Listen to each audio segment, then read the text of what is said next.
For you to help you get settled in on your first night. I actually worked in that office before you. I'm finishing up my last week now, as a matter of fact, so I know it can be a bit overwhelming, but I'm here to tell you there's nothing to worry about. You'll be fine. So let's just focus on getting you through your first week, okay? Let's see. First, there's an introductory greeting from the company that I'm supposed to read. It's kind of a legal thing, you know. Welcome to Freddy Fazbear's Pizza, a magical place for kids and grown-ups alike, where fantasy and fun come to life. Fazbear Entertainment is not responsible for damage to property or person. Upon discovering that damage or death has occurred, a missing person report will be filed within 90 days, or as soon as property and premises have been thoroughly cleaned and bleached, and the carpets have been replaced. Blah, blah, blah. Now, that might sound bad, I know, but there's really nothing to worry about. The animatronic characters here do get a bit quirky at night, but like what no. If I were forced to sing those same stupid songs for 20 years and I never got a bath, I'd probably be a bit irritable at night too. So remember, these characters hold a special place in the hearts of children if you show them a little respect, right? Okay. So just be aware, the characters do tend to wander a bit. They're left in some kind of free roaming mode at night. Something about their servos locking up if they get turned off for too long. They used to be allowed to walk around during the day too, but then there was the bite of 87. Yeah. It's amazing that the human body can live without the frontal lobe, you know? Now concerning your safety, the only real risk to you as a night watchman, if any, is the fact that these characters, if they happen to see you after hours, probably won't recognize you as a person.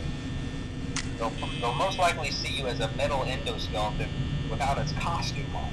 Now, since that's against the rules here at Freddy Fazbear's Pizza, they'll probably try to forcefully stuff you inside a Freddy Fazbear suit. Now, that wouldn't be so bad if the suits themselves weren't filled with cross beams, wires, and animatronic devices, especially around the face area. So you can imagine how having your head forcibly pressed inside one of those could cause a bit of discomfort and death. The only parts of you that would likely see the light of day again would be your eyeballs and teeth that pop up in front of the mask. Yeah, they don't tell you these things when you sign up. But hey, first station of the breeze. I'll chat with you tomorrow. Check those cameras and remember to close the doors only if absolutely necessary. Gotta conserve power. Alright, good night.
Welcome back to Parts and Service. It looks like one of our guests left a personal item on our star attraction. Let's return it to the Lost and Found. Carefully grab and remove the child's hat from Freddy's mouth.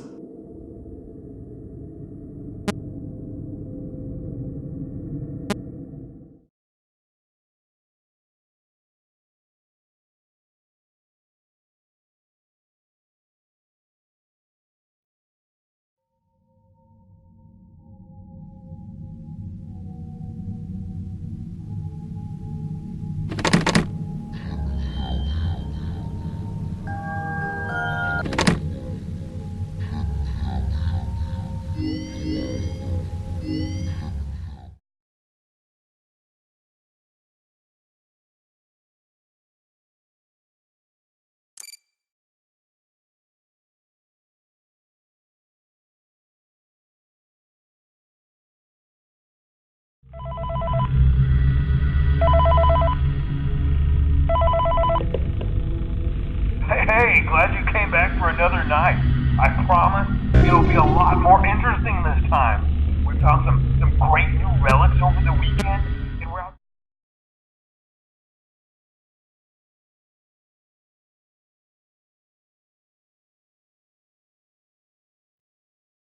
It seems that you may have inadvertently accessed an unauthorized portion of the game. Please be aware that interacting with unofficial game code can be harmful to you and potentially damaging to our reputation.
Welcome back to Parts and Service. There have been customer complaints about Chica's acrid smell. Sounds like Chica has been rummaging around the kitchen again. Remove all food particles from Chica's exterior and place it in the refuse bin on your right.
Welcome to Vent Repair.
I saw it for the first time today.